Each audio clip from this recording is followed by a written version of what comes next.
Breaking news AP శాసన మండలి chairman motion రాజుపై అవిశ్వాస తీర్మానం పెట్టాలన్న యోచనలో ఉన్నారు వైసీపీ తిరుగుబాటు ఎమ్మెల్సీలు. తమ రాజీనామాలు ఆమోదించకపోవడంతో చైర్మన్ కు నిరసనగా అవిశ్వాసం ప్రవేశపెట్టాలని చూస్తున్నారు ఈ 8 మంది వైసీపీ ఎమ్మెల్సీలు.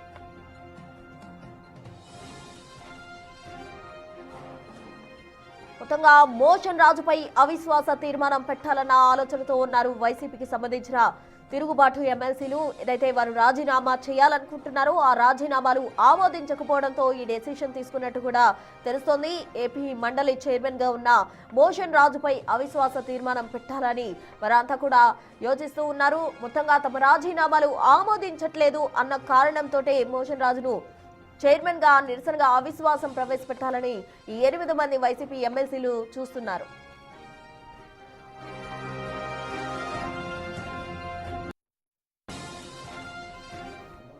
తమ రాజీనామాలు ఆమోదించకపోవడంతో ఏపీ శాసన మండలి చైర్మన్ గా ఉన్న మోషన్ రాజుపై అవిశ్వాస తీర్మానం పెట్టాలని 8 మంది ఎమ్మెల్సీలు కూడా యోచిస్తున్నారు. వైసీపీకి చెందిన వారుగా ఉన్న ఈ ఎమ్మెల్సీలు రాజీనామా చేసేందుకు సిద్ధమైన క్రమంలో ఆ రాజీనామాలు ఆమోదించలేదు మోషన్ రాజు. అయితే ఈ నేపథ్యంలోనే చైర్మన్ మోషన్ రాజుపై అవిశ్వాస తీర్మానం ప్రవేశపెట్టాలని ఈ 8 మంది ఎమ్మెల్సీలు కూడా యోచిస్తున్నట్టు తెలుస్తోంది. 8 మంది రాజీనామాలు ఆమోదించకపోవడం గల కారణాలేంటి, ఆమోదించిన కారణంగానే ఈ విధంగా వాళ్ళు అవిశ్వాస తీర్మానం పెట్టేందుకు కూడా డెసిషన్ తీసుకున్నట్టు తెలుస్తోంది. పూర్తి వివరాలు అందించేందుకు మా ప్రతినిధి మణికుమార్ సిద్ధంగా ఉన్నారు. మణికుమార్, చెప్పండి, శాసన మండలి చైర్మన్ గా ఉన్న మోషన్ రాజుపై అటు అవిశ్వాస తీర్మానం పెట్టేందుకు గాను 8 మంది వైసీపీ ఎమ్మెల్సీలు సిద్ధమవుతున్నారు. ఆ డీటెయిల్స్ ఏంటి? ప్రస్తున ఈరోజు శాసన మండలి సమావేశాల ప్రారంభానికి ముందే వైఎస్ఆర్సీపీకి చెందినటువంటి ఎమ్మెల్సీలందరూ కూడా చైర్మన్ మోషన్ రాజును కలిశారు. ఏదైతే గత కొన్ని రోజుల నుంచి కూడా మండలిలో జరుగుతున్న చర్చ, ఏదైతే అటు టీటీడీకి సంబంధించిన లడ్డూకు సంబంధించిన కల్తీ నెయ్యి వ్యవహారం మీద చర్చ జరపాలని చెప్పి, అటు హెరిటేజ్ ఇందాపూర్కు సంబంధించిన నెయ్యి వ్యవహారం మీద చర్చ జరపాలంటూ కూడా మొదటి నుంచి కూడా వైఎస్ఆర్సీపీ ఎమ్మెల్సీలు పట్టుబడుతున్న నేపథ్యం. అయితే ఈరోజు ఎమ్మెల్సీలంతా కూడా చైర్మన్ మోషన్ రాజును కలిసిన తర్వాత ఆయన ప్రభుత్వానికి సమాచారం అందించారు. దీని మీద చర్చకు కూడా ప్రభుత్వం కూడా ఆమోదించింది. ప్రశ్నోత్తరాల సమయం తర్వాత ఈ లడ్డూ వ్యవహారానికి సంబంధించి మండలిలో చర్చ జరుపుతూ కూడా ప్రకటించింది. అయితే ఈరోజు శాసన మండలిలో అనూహ్య పరిణామాలు చోటు చేసుకునే అవకాశం కనిపిస్తుంది. ఏదైతే గత కొన్ని రోజుల క్రితం అంటే 2024 సంవత్సరంలో వైఎస్ఆర్సీపీకి చెందినటువంటి 6 ఎమ్మెల్సీలు రాజీనామా చేశారు. అప్పటి నుంచి కూడా దాదాపు ఏడాదిన్నరక వాళ్ళకి సంబంధించినటువంటి ఎమ్మెల్సీలకు సంబంధించిన రాజీనామాలను చైర్మన్ ఆమోదించట్లేదు. గత కొన్ని రోజుల నుంచి కూడా వాళ్ళు ఎమ్మెల్సీకి సంబంధించిన రాజీనామాలను ఆమోదించాలని పట్టుబడుతున్న నేపథ్యంలో ఎంత ఒత్తిడి చేసినప్పుడు కూడా చైర్మన్ ఎమ్మెల్సీలకు సంబంధించిన రాజీనామాలను ఆమోదించట్లేదు. ఈ నేపథ్యంలో మొత్తం ఎవరైతే వైఎస్ఆర్సీకి చెందినటువంటి రెబల్ ఎమ్మెల్సీలు ఉంటారో వాళ్ళందరూ కూడా టీడీపీ, జనసేన, బీజేపీకి సంబంధించిన కూటమి ఎమ్మెల్సీల సంఖ్యాబలంతో చైర్మన్ మీద అవిశ్వాస తీర్మానం ప్రవేశపెట్టే అవకాశం ఉన్నట్లుగా తెలుస్తుంది. దీని మీద ఇప్పటికే చర్చలు కూడా జరుగుతున్నట్లుగా కూడా తెలుస్తుంది.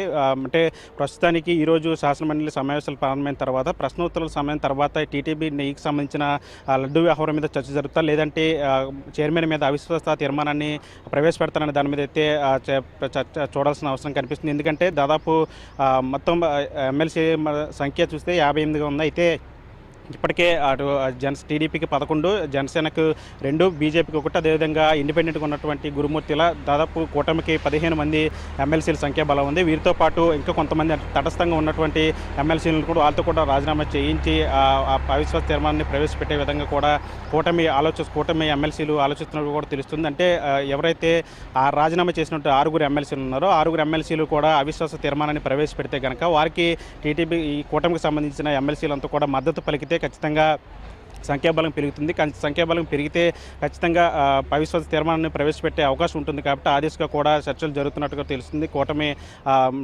ఎమ్మెల్సీలంతా కూడా ఆ దిశగా కూడా ప్రయత్నం చేస్తున్నట్టు కూడా తెలుస్తుంది. దాదాపు ఈ అవిశ్వాస తీర్మానాన్ని ఆమోదించాలని దాదాపు 20 మంది సభ్యులు ఆమోదం తెలపాల్సి ఉంటుంది. ఇప్పటికే 15 మంది కూటమికి సంబంధించిన ఎమ్మెల్సీలు సంఖ్యాబలం ఉన్న నేపథ్యంలో అటు రాజీనామా చేసినటువంటి ఎమ్మెల్సీలతో పాటు తటస్థంగా ఉన్నటువంటి ఎమ్మెల్సీలను కూడా రాజీనామా చేయించి అవిశ్వాస తీర్మానాన్ని ప్రవేశపెట్టే విధంగా కూడా కూటమి ఎత్తులేస్తున్నట్టు కూడా తెలుస్తుంది. ఈ నేపథ్యంలో మండలిలో ఎటువంటి చర్చ జరగబోతుంది, ప్రశ్నోత్తరాల తర్వాత టీటీడీ లడ్డూకు సంబంధించిన వ్యవహారం మీద చర్చ జరుగుతుందా, ఒకవేళ జరిగితే కనుక అంటే అంతకుముందు నుంచి కూడా వైఎస్ఆర్సీకి చెందినట్టు ఎమ్మెల్సీలు పట్టుబడుతున్నారు. హెరిటేజ్ ఇందాపూర్కి సంబంధించిన నేమ్ మీద కూడా ఖచ్చితంగా చర్చ జరగాలంటూ కూడా పట్టుబడుతున్న నేపథ్యంలో ఆ విషయాన్ని తెర మీదకి తీసుకొస్తారు. లేదంటే కూటమి ఎమ్మెల్సీలతో కలిసి ఈ రాజీనామా చేసిన ఎమ్మెల్సీలు అంతా కలిసి అవిశ్వాస తీర్మానాన్ని ప్రవేశపెడతారనేది ఒక చూడాల్సిన అంశంగా కనిపిస్తుంది. ఈరోజు మండలిలో ప్రశ్నోత్తరాల తర్వాత ఏ విధంగా మండలి ముందుకు వెళ్తుంది, అంటే ఈ కూటమికి సంబంధించిన ఎమ్మెల్యేలు అవిశ్వాస తీర్మానం ప్రవేశపెడతారు, లేదంటే ఈ టీటీడీ లడ్డూకు సంబంధించిన వ్యవహారం మీద చర్చ జరుపుతారని అయితే చూడాల్సిన అంశంగా కనిపిస్తుంది ప్రస్తుతం. Thank you Manikumar.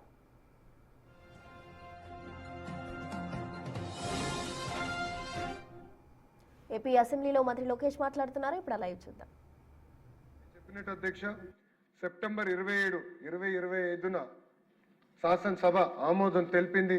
అటు కౌన్సిల్కి పంపిస్తే కావాలని బడుగు బలహీన వర్గాలకి చెందిన ఒక వ్యక్తికి ఉద్యోగం ఇచ్చే లక్ష్యంతో ప్రభుత్వం ఉంది. ఇది ఆపాల లక్ష్యంతోనే ఆనాడు అక్కడ కౌన్సిల్లో ముందరికెళ్లకుండా మేము ఒకటే చెప్పాం, బిల్ని రిజెక్ట్ చేస్తారా చేయండి, మేము ఇక్కడ పాస్ చేసుకుంటాం, ఆ హక్కు మాకు ఉంది హౌస్కి అని చెప్పాం.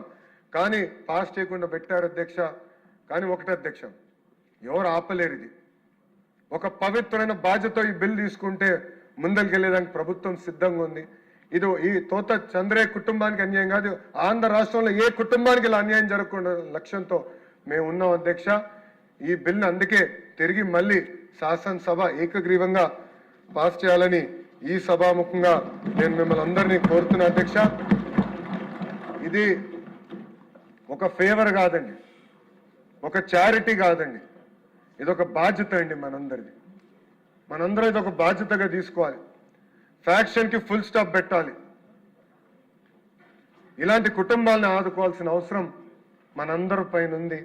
అందుకే శాసనసభని ఏకగ్రీవంగా ఈ బిల్కి ఆమోదం తెలపాలని గౌరవ సభ్యులందరినీ నేను కోరటం జరుగుతున్నాను. రమానంద రెడ్డి గారు ఎమోషన్ సార్, మినిస్టర్ గారు ఆల్రెడీ వివరణ ఇచ్చారు. మీరు నా పాయింట్స్ ఏమని చెప్తే చెప్పండి. ధన్యవాదాలు అధ్యక్ష. ఇది మాచర్ల నియోజకవర్గం మా సొంత మండలంలో జరిగిన దుర్ఘటన అధ్యక్ష.